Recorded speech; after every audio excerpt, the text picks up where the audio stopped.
Ada Mulki, kalau di doa Pak. Baik, semuanya pada pagi hari ini terlebih dahulu agar semua berjalan dengan lancar. Amin. Amin. Mulai. Bismillahirrahmanirrahim. Bismillahirrahmanirrahim. Raditu billahi rabban wa warzuqni fahman. Amin ya rabbal alamin. Alhamdulillah. Terima kasih Mulki atas pimpinan doanya. Bagaimana kabar kalian hari ini? Alhamdulillah. Alhamdulillah. Adakah yang tidak merasa hari ini nak? Fahri. Iya. Oke, Fahri tidak hadir. Kenapa Nek Lana? Karena ini katanya ada acara keluarga. Ada acara keluarga. Oke. Siapa lagi yang tidak masuk? Siapa lagi? Pandu. Pandu. Kenapa nak? Kayaknya demam. Sakit. Iya. Oke, Pandu sakit. Semoga Pandu yang sakit segera diberi kesembuhan, kesehatan. Terus kalian yang sudah diberi kesehatan itu harus dijaga, ya. Karena sekarang kan musim pancaroba. Kalian harus jaganya dengan apa? Dengan makan teratur. Ya, makan teratur. Tidak boleh makan sekali aja, karena saya itu lagi diet. Biasanya anak perempuan itu seperti itu. Tidak usah seperti itu. Yang penting kita sehat. Terus minum vitamin. Terus yang terpenting juga banyak istirahat. Tidurnya yang cukup, ya. Tidur yang cukup. Oke, sebelum kita mulai pembelajaran hari ini, saya lihat pasti ada yang belum konsentrasi, masih ada yang lamun. Biar kalian semangat konsentrasi, coba nak berdiri dulu. Berdiri dulu semuanya, berdiri dulu. Oke, semuanya berdiri dulu. Bilang pagi, kalian tepuk tangan 1 kali. Ya, apabila saya bilang siang, kalian tepuk tangan 2 kali. Apabila saya bilang malam, karena malam itu waktunya untuk istirahat, jadi kalian tepuk setengah, tidak tepuk berarti ya. Tidak ada suara atau hening. Paham? Paham ya? Kalau saya bilang pagi tepuk berapa kali? 1 kali. Kalau siang tepuk berapa kali? 2 kali. Kalau malam ning, tidak ada tepuk. Ya, tidak ada tepuk sama sekali. Oke. Terus nak, ya. Kita mulai sekarang ya. Boleh. Oke. Pagi. Pagi. Siang. Siang. Malam. Malam. Pagi. Malam. Belum konsentrasi. Malam itu hening, tidak ada tepuan. Oke. Siang. 2 kali tepuknya kalau siang, bukan 3 kali. Pagi, siang, malam. Oke, malam. Oke, alhamdulillah. Tahu-tahu buat kalian. Silakan duduk kembali. Ya, silakan duduk kembali. Oke, nah, sebelum kita mulai, saya ingin menanyakan pembelajaran kita kemarin, pertemuan sebelumnya. Siapa yang masih ingat kemarin kita membahas tentang apa? Siapa? Kemarin yang masih ingat kita membahas tentang apa? Kemarin, pertemuan kemarin kita bahas tentang berita. Ya kan? Tentang berita mana? Orang belajar. Pertemuan kita kan membahas tentang berita kemarin. Berita itu adalah apa kemarin? Berita adalah laporan tercepat mengenai fakta atau ide terbaru yang benar, menarik dan penting bagi masyarakat. Iya, jadi berita itu adalah laporan tercepat. Di situ mengandung fakta, realita yang menarik bagi khalayak umum. Ya kan, itu berita. Di dalam berita itu wajib ada unsur-unsurnya. Siapa yang masih ingat unsur-unsur berita? Siapa yang masih ingat unsur-unsur berita? Naila? Unsur berita? Ada apa? Ada apa kemarin? Adik Simba. Oh iya, ayo. Unsur berita itu ada Adisimba, singkatannya ya Adisimba. Apa singkatan Adisimba? Nak?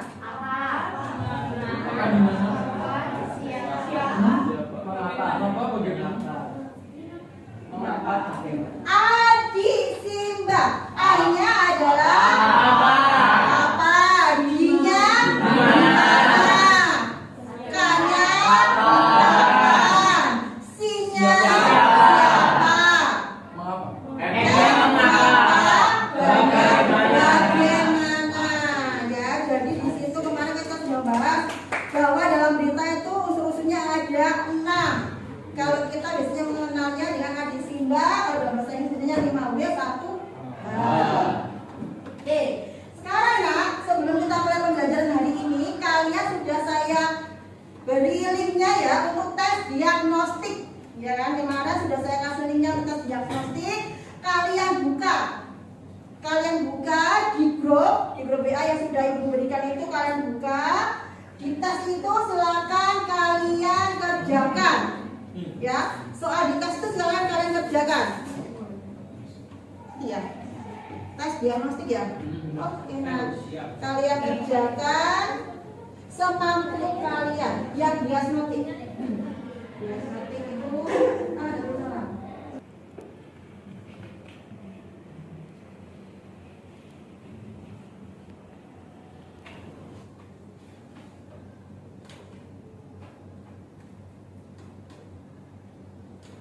Sudah?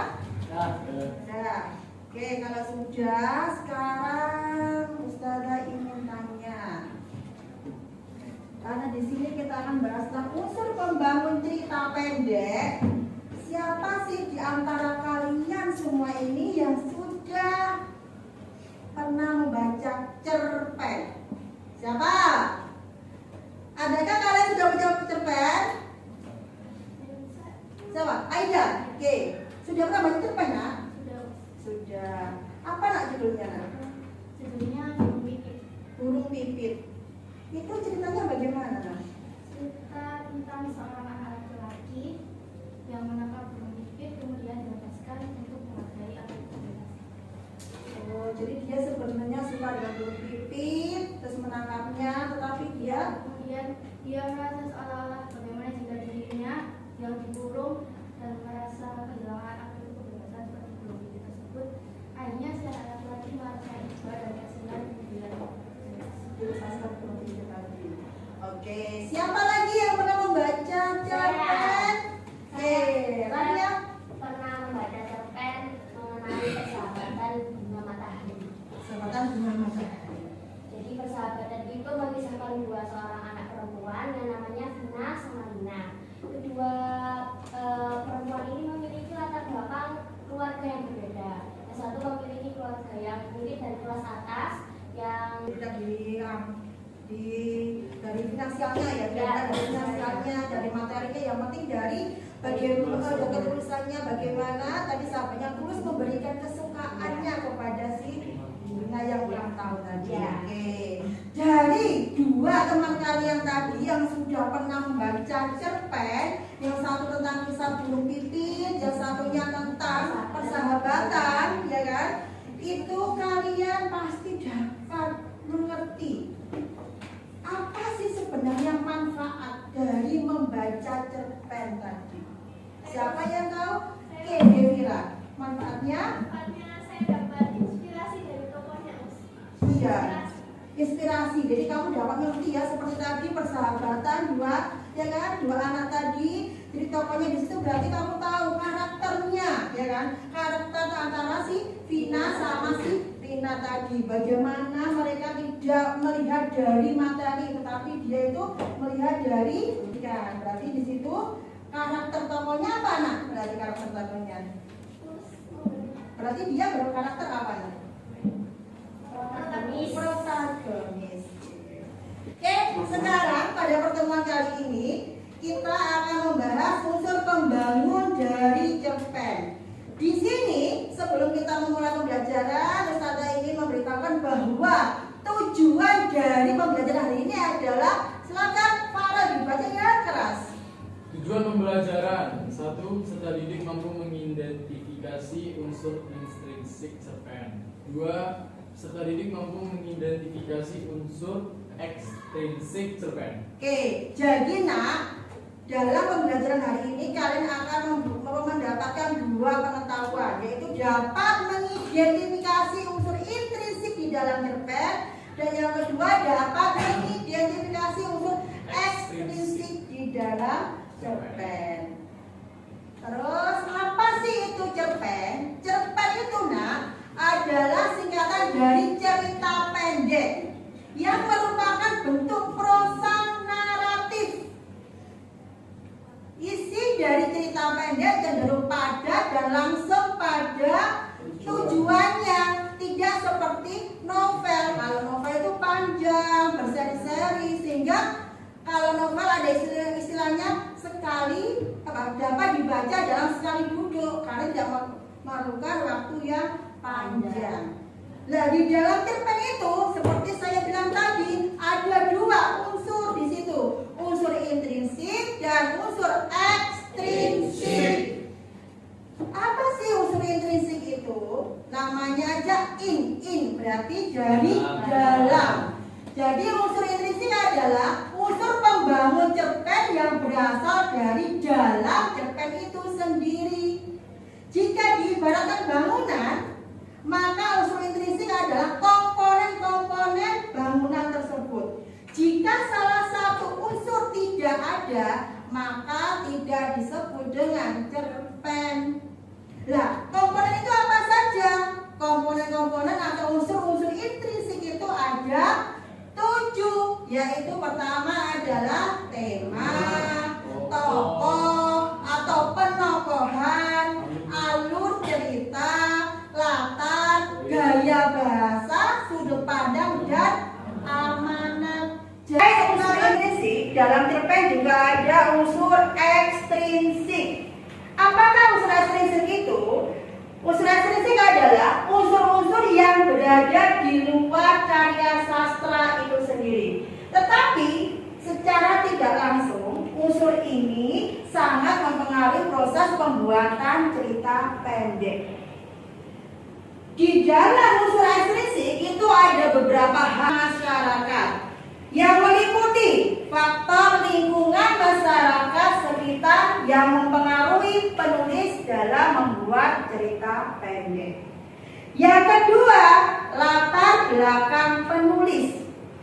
Fakta dari dalam diri penulis yang mendorong penulis dalam membuat cerita pendek. Dan yang ketiga adalah nilai yang terkandung di dalam cerita pendek. Ada nilai agama, nilai sosial, nilai moral, dan nilai budaya. Nilai agama itu jika di dalam cerpen itu isinya menceritakan tentang keagamaan, kereligiusan.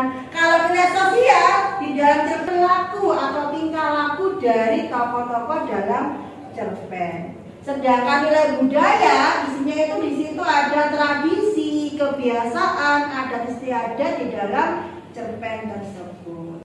Silakan baca cerpen yang ada di link grup WA itu, cerpen Umi Kalsum. Kalian setelah kalian memahami itu, sekarang coba saya ingin ya kan kalian melihat video, cuplikan video ini, kalian amati ya kan, kalian amati. Nanti Ustazah akan bertanya, belajar untuk mengidentifikasi dari cerita pendek itu ya, jadi film pendek. Abang kenapa ya? Mungkin lagi banyak masalah. Bagaimana aja kalian setelah melihat video tadi? Sedih. Hah? Bagaimana nak? Sedih terharu. Walaupun itu singkat ya, hanya 6 menit, tetapi bagaimana? Banyak sekali nggak yang bisa kalian petik dari situ? Banyak nggak nak? Sampai tadi saya melihat ada beberapa itu yang apa? Teachers. Iya, sampai yang berlinang air mata. dari situ ya kan kita bisa menganalisis, mengidentifikasi unsur-unsur yang sudah saya jelaskan tadi. Ya kan? Ada banyak, ya kan? Tadi ada unsur-unsurnya, tadi ada berapa unsurnya? Ada 7. Coba saya ingin tanya, siapa selama ini melihat ini tadi, siapa yang bisa mengidentifikasi unsur latarnya gimana saja itu tadi? Siapa? Ajeng. Oke, silakan. Yang keras nak, latar dari film pendek Berubah. Tempatnya itu ada di depan sekolah, Ya, di depan sekolah, di rumah Akmal, di rumah Akmal, terus di lampu merah, di rumah Rizky. oke, di rumah Rizky ya. Tadi di sekolah, buktinya tadi apa? Selamat sekolah. Iya, yang terlambat tadi, sama-sama terlambat. Siapa dan siapa tadi? Akmal dan Rizky. Akmal dan Rizky terlambat, akhirnya tidak bisa masuk ke sekolah, hanya ada di depan pintu gerbang. Setelah itu tadi di rumahnya siapa? Rizky. Ya di situ ketahuannya keren, tapi ujung-ujungnya jadi kalian tuh lihatnya itu jangan seperti itu. Karena kita semua ya kan di hadapan Allah itu sama. Orang kaya, orang miskin itu sama, tidak ada bedanya. Yang membedakan hanyalah apa? Amal, perilaku kita, perbuatan kita, ya kan? Kalian kaya tapi sombong juga tidak akan disukai sama Allah ya. Jadi di situ ya kita harus pandai bersyukur karena apa? Karena Allah itu memberikan sesuatu itu ya sesuai dengan takaran kita. Jadi kalau kita tidak sanggup bisa ya mungkin kita diberikan seperti itu. Jadi jangan melihat ke atas, melihat ke bawah. Pasti ada yang lebih dari kita. Oke. Sudah, sekarang kita pada inti, ya kan? Sekarang kalian masuk, ya kan? Kalian berkelompok sesuai dengan kelompok yang sudah saya share kemarin, ya sudah saya bagi. Satu kelompok 5 anak. Silakan pindah ke kelompoknya masing-masing. Silakan pindah ke kelompoknya masing-masing. Kelompok 1, 2, 3, 4. Nah, sekarang kalian Ibu bagikan ke KPD. Kalian kerjakan sesuai dengan instruksi di situ. Kalian mencari unsur intrinsik dan unsur ekstrinsik dari cerpen Umi Kalsum. Di sekolah, di depan sekolah. Berarti kalau dalam bentuk teks cerita, berarti kamu tulis teksnya. Pembuktiannya kalau di depan sekolah. Seperti itu, tidak hanya di depan sekolah. Di ruang ini tidak, tapi harus ada pembuktiannya untuk latar tempat, waktu atau suasana dan semuanya. Wataknya dia protagonis berarti baik. Mana kalimat didikan dia baik dan sebagainya. Oke ya, dibagi. Jadi masing-masing kelompok itu kan ada 5. Supaya cepat mengerjakannya dibagi. Ada yang mencari latar atau alurnya dan sebagainya. Seperti itu. Silakan dikerjakan nak. Silakan kalian kerjakan sesuai dengan instruksi, mencari instruksi dari cerita yang sudah saya bagi linknya tadi. Dibuka link cerita, dibuka link ceritanya. Sudah? Dibuka link ceritanya.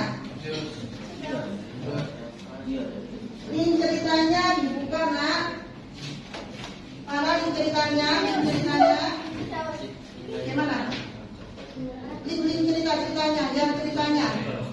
Kan ada ceritanya, dibaca dulu. Ya, dibaca dulu ya.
Assalamualaikum warahmatullahi wabarakatuh. Waalaikumsalam warahmatullahi wabarakatuh. Kami dari Muhammad di sini mau mempresentasikan apa yang kami dapat dari cerpen Ummu Kalsum.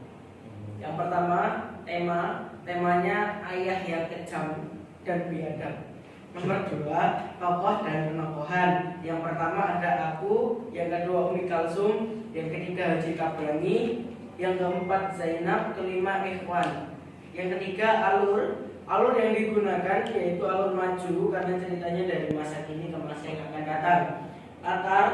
Latar atau setting tempat bertepatan di salah satu musola yang itu ada sore menjelang asar terkirimnya surat Ummi Kalsum, aku memberikanmu untuk datang ke rumah. Itu lokasinya di musola. Kayak bahasa di sini menggunakan majas asosiasi atau perumpamaan seperti bunga kaca piring, artinya Umi berkulit putih dan sangat harum. Ada juga pada suatu malam sebelum fajar, artinya pagi. Lalu sudut pandang di sini menggunakan sudut pandang orang pertama menggunakan kata aku.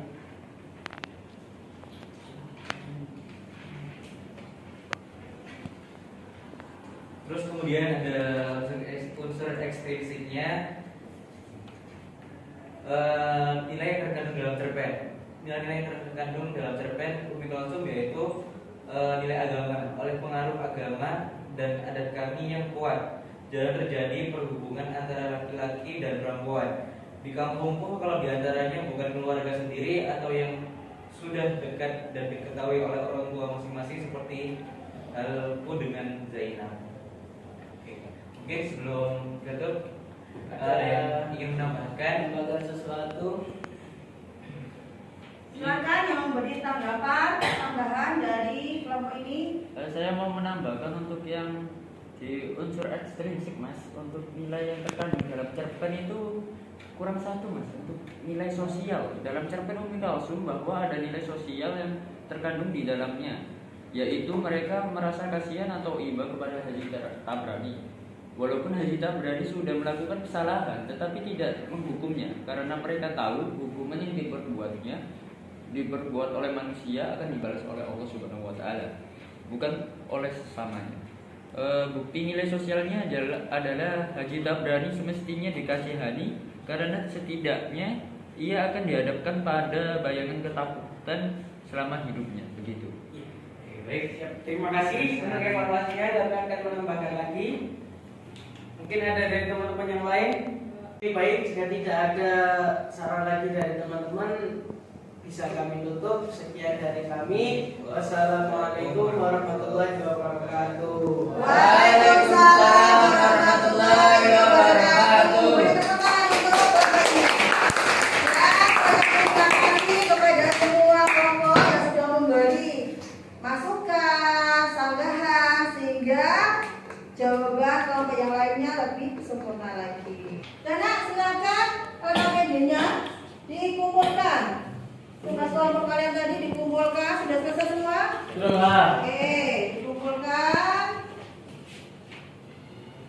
Terus nah kalian buka link yang tes akhir. Kalian buka link yang tes akhir yang ada di grup WA. Silakan dibuka link tes akhir. Kalian kerjakan, kalian sudah tadi mempelajari tentang, silakan dikerjakan. Nah. Oke, nah, tadi kita sudah belajar, ya kan? Sudah belajar memahami. Memahami apa saja nah, tadi yang kamu peroleh hari ini? Ekstrinsik dan interaksi. Oke, kita hari ini mempelajari tentang unsur intrinsik dan ekstrinsik cerpen. Sudah paham semuanya? Sudah? Cerpen apa yang tadi kalian baca? Umi Kalsum. Dari cerpen tadi, siapa sih yang memahami amanat yang terkandung dalam cerpen Umi Kalsum? Siapa yang tahu amanatnya? Saya. Oke, kamu juga tadi melihat video singkat ya kan, video pendek. Dari video itu tadi, apa yang bisa kamu ambil? Saya boleh lagi. Lihatnya tidak boleh dari luarnya, tetapi juga lihatlah perilaku dari dalamnya. Unsur-unsur intrinsik ada berapa nak? 7. 7. Oke, siapa yang bisa menyebutkan? Oke, Ayu. Tokoh dan penokohan, alur, watak, sudut pandang, gaya bahasa, sama amanat. Oke, itu dari unsur intrinsiknya. Kalau yang dari ekstrinsiknya, siapa yang bisa menjawab? Saya. Ya silakan. Oke, Mulki ya. Itu Silakan Mulki. yang pertama adalah latar belakang masyarakat, terus ada latar belakang penulis, dan terakhir ada nilai-nilai yang terkandung dalam cerpen. Iya, jadi kalau ekstrinsik hanya ada 3 unsur tadi. Berarti kalian sudah memahami, sudah mengerti pembelajaran hari ini.